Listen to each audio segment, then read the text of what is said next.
Bonjour Marie-Noëlle Lienemann. Bonjour. Alors quand on entend dans ce reportage, on a l'impression que vous n'êtes pas prête à laisser votre place, c'est le cas?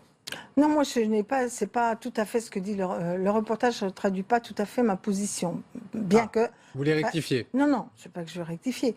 Je pense que on ne peut pas dire aujourd'hui s'il est préférable que pour battre la ligne de François Hollande et de Manuel Valls et faire émerger une alternative avec une personnalité qui la porte, si c'est préférable d'avoir un candidat dès le premier tour ou au second tour. Mais dans tous les cas de figure, donc moi je n'exclus pas que la nécessité faisant loi, si on est plus efficace en étant unis dès le premier tour, que l'on puisse créer cette dynamique. Moi, ce qui me préoccupe, et le sens de ma candidature, c'est ça, c'est que nous soyons capables de bien mettre sur la table ce que chacun propose et qu'on définisse ensemble un contenu, des convergences, pour faire une forme de programme commun. Deux choses importantes on pourrait le faire avec les autres forces politiques. Deux choses importantes dans ce que vous venez de dire. La première, c'est que vous n'excluez pas qu'il y ait un candidat au premier comme au second tour. Comment est-ce que vous allez faire pour vous mettre d'accord sur cette candidature? Et je viendrai sur ce deuxième point juste après. C'est pourquoi je pense qu'il faut d'abord partir des idées. Il ne faut d'abord pas faire les faux procès. Vous voyez, par exemple, on a un débat. Moi, je prône une politique de relance pour une croissance écologique, sociale. Bon. Alors, il y a des débats sur relance par relance, croissance par croissance. Évidemment, personne ne propose une croissance productiviste à 10, même si on voulait, ce ne serait pas possible. Et de l'autre côté, certains disent, oui, mais en fait, vous voulez simplement partager les richesses sans produire. Il ne faut pas qu'il y ait de faux débats. Ouais. Donc, pour qu'il n'y ait pas de faux débats, il faut qu'il y ait un programme commun, entre guillemets, une plateforme commune, qui fédère l'ensemble des candidats qui sont contre la ligne ultralibérale, contre la ligne néolibérale. Et ça, c'est un seul candidat. Et à partir de là, une fois qu'on a une plateforme commune, la réalité d'une ou plusieurs candidatures change de nature. Dites-nous comment vous allez faire pour vous mettre d'accord, Arnaud Montebourg, Benoît Mon-Gérard Félanger. Il va falloir une primaire dans la primaire. Non. Une fois si on est capable, d'abord de voir si avec les autres partenaires de gauche, on ne pourrait pas faire une plateforme législative commune. Parce qu'on est en train de mourir de la monarchie créée par la Ve République. Tout est ciblé sur la recherche du chef. Ça, c'est ce que je dis. Tout est ciblé sur la recherche du chef. C'est important. Et puis après... c'est important, mais si les troupes ne suivent pas derrière, si le chef trahit ses troupes, s'il n'y a pas un engagement avec le peuple concret et pas simplement des vagues engagements, mais disant on fera une majorité législative sur un programme précis, bien travaillé, pas découvrir à la fin que c'est pas faisable, etc. Eh bien, si nous ne faisons pas ça, les Français chercheront l'alternative ailleurs. Alors si nous, le courant de gauche du PS, nous faisons ce travail non seulement entre nous, mais en l'ouvrant à l'ensemble de nos partenaires, si cette dynamique prend autour d'une unité, autour d'un programme, croyez-moi, les questions de personnes se résoudront rapidement. Vous mettez beaucoup de conditionnels. Si cela prend, si il y a un projet. Pour l'instant, il n'y a rien, Marie-Noëlle Lienemann. C'est pas vrai qu'on ne peut pas dire qu'il n'y a rien. À La Rochelle, ce qu'on a entendu, et ce que l'on a vu de ce rassemblement des frondeurs, il y a quand même beaucoup de désaccords entre vous. Pas tellement, pas tellement. Il y a des désaccords de personnalité, tactique, etc. Mais il y a des vraies convergences. Il y a des vraies convergences sur le rôle de l'État, sur la nécessité de rompre avec la politique d'austérité de l'Europe, sur la 6e République. Vous êtes surtout d'accord pour faire battre François Hollande? Non, pas pour seulement. Pour pas qu'il ne se présente. Ah ben ça déjà, on est d'accord là-dessus, mais ça ne suffit pas d'être contre François Hollande. Il faut être pour un projet.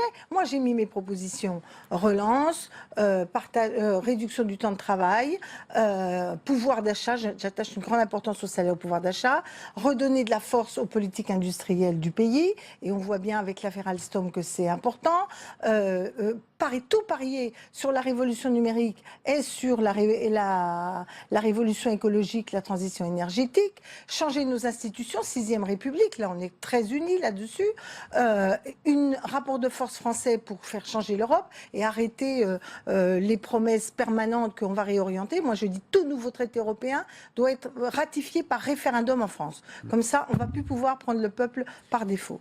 Comme le dit ce matin Christiane Taubira dans le journal Libération, la gauche risque de disparaître et pour un long moment. Vous êtes d'accord avec elle ? Il y a toujours des risques et on voit bien que le bilan de ce quinquennat a affaibli considérablement l'ensemble des forces de gauche, que leur division accroît le malaise, que l'absence de débat de fond à cause de ces débats de personnes est dramatique, mais moi je ne crois pas que la gauche peut mourir. Mais écoutez ce que dit de vous, on va appeler au sens large les frondeurs, le secrétaire d'État en charge des relations avec le Parlement, Jean-Marie Le Guen, qui était l'invité ce Un matin. ami Voilà, des frondeurs. exactement. Écoutez-le, vous répondez juste après. Est-ce qu'il y a une gauche qui assume les responsabilités dans la France telle qu'elle est aujourd'hui ? On n'est pas chez les bisounours et on n'est pas au paradis. C'est-à-dire que c'est une France difficile où choisir, où gouverner, c'est prendre des décisions au milieu de contraintes qui sont des contraintes difficiles. Mais avec un objectif, c'est non seulement de défendre les valeurs de la gauche, mais de les faire au service du pays.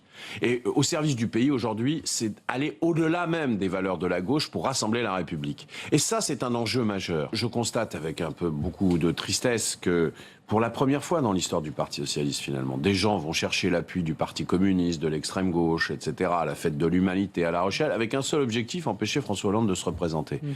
C'est triste.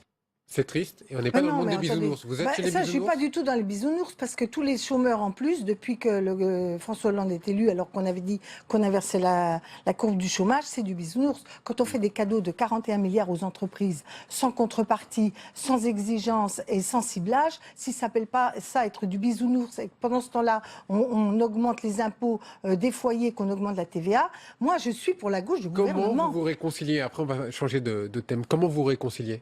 Parce que là, la c'est première impossible. chose, non, mais c'est pas vrai que c'est impossible. La première des choses que nous allons faire, et Christian Paul, qui est notre animateur, on va d'abord aller voir l'ensemble des forces de gauche pour reprendre notre bâton de pèlerin sur cette idée qu'il faudrait quand même essayer d'avoir une candidature la plus large possible et surtout que le plus grand nombre de nos concitoyens viennent choisir aux primaires sur des questions de fond. Deuxièmement, travaillons à cette plateforme législative ou ce pacte de convergence, mais solide, pas quelques vagues idées, pour proposer une sur le alternative fond aux Français. toujours, et par rapport à l'actualité, c'est la gestion du dossier Alstom par le gouvernement. Vous en pensez quoi de cette gestion? Qu'elle est catastrophique. D'abord, j'ai beaucoup suivi ce dossier, notamment au moment où s'est trouvée posée la question de General Electric et Alstom, car déjà une partie du problème vient à ce moment-là.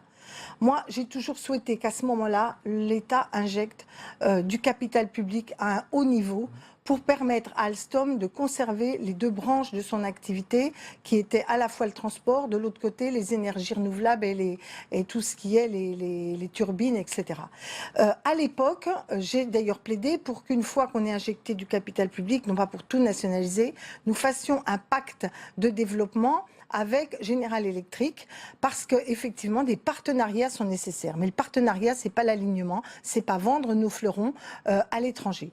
À ce moment-là, l'arbitrage du gouvernement, c'était de scinder les deux activités, mais de garder, et ça, on le doit à Arnaud Montebourg, le fait qu'il y ait 20% du capital d'Alstom, branche transport, qui reste public. Et Arnaud Montebourg expliquait déjà dès le début qu'il souhaitait que cette présence avec 20% au capital permette à l'État d'être partie prenante, de regarder ce qui se passe, d'être là pour soutenir le maintien et le développement de l'activité d'Alstom Transport en France. Force est de constater que son successeur n'a manifestement rien fait pour travailler au jour le jour, de façon permanente, pour maintenir. Vous ciblez Emmanuel Macron, c'est le responsable de cette situation? Peut-être aussi le président, le Premier ministre, ils sont tous responsables, mais enfin, le premier qui devait être au feu, ça devait être Emmanuel Macron. Force est de constater qu'il n'y a pas été au feu, comme je reprends votre expression? La preuve, parce que quand même, ils ont l'air d'avoir découvert au dernier moment. Donc il est responsable. Et il est responsable. Deuxième sujet, la SNCF. Bon, je veux bien, mais on nous explique que c'est bien que la SNCF aille à l'étranger, des filiales à l'étranger, mais si c'est pour avoir des filiales à l'étranger, pour que les commandes n'aillent pas du tout aux entreprises françaises, et qu'on aille plutôt fragiliser nos entreprises en achetant des commandes avec l'argent public à l'étranger, personnellement, je trouve que c'est une grave erreur. Maintenant, j'ai entendu les propos du président de la République, il faut maintenir l'emploi à Belfort, il faut maintenir l'activité transport. Vous lui faites confiance là-dessus?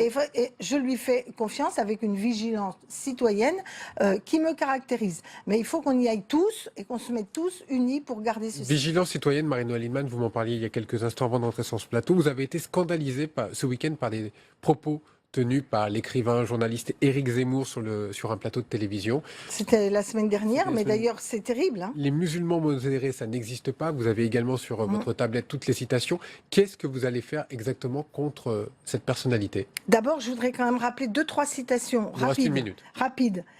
Quand on leur demande si est-ce que les Français peuvent pratiquer l'islam, ils doivent se détacher de ce qu'est leur religion. Ils doivent choisir entre l'islam et la France. Bon, je vous en passe, c'est des meilleurs, c'est des Qu'allez-vous horreurs. faire? Et donc, je vais saisir d'une part le CSA, et j'espère d'ailleurs pour inviter d'autres collègues de toutes les formations politiques républicaines, parce que je pense que sur ces sujets, il ne faut pas en faire une affaire politique, au sens politique, au sens partisan. C'est vraiment une question républicaine. Parce qu'on a tellement dans l'histoire vu, on laisse passer, on finit par banaliser, et ça se termine très très mal. Je considère que ce que fait Éric Zemmour, c'est une honte nationale. Il attaque à ce qui est le plus précieux dans la France et dans la grandeur de la France, et nous devons réagir. Merci beaucoup, Marie-Noëlle Lienemann, d'avoir été notre invitée.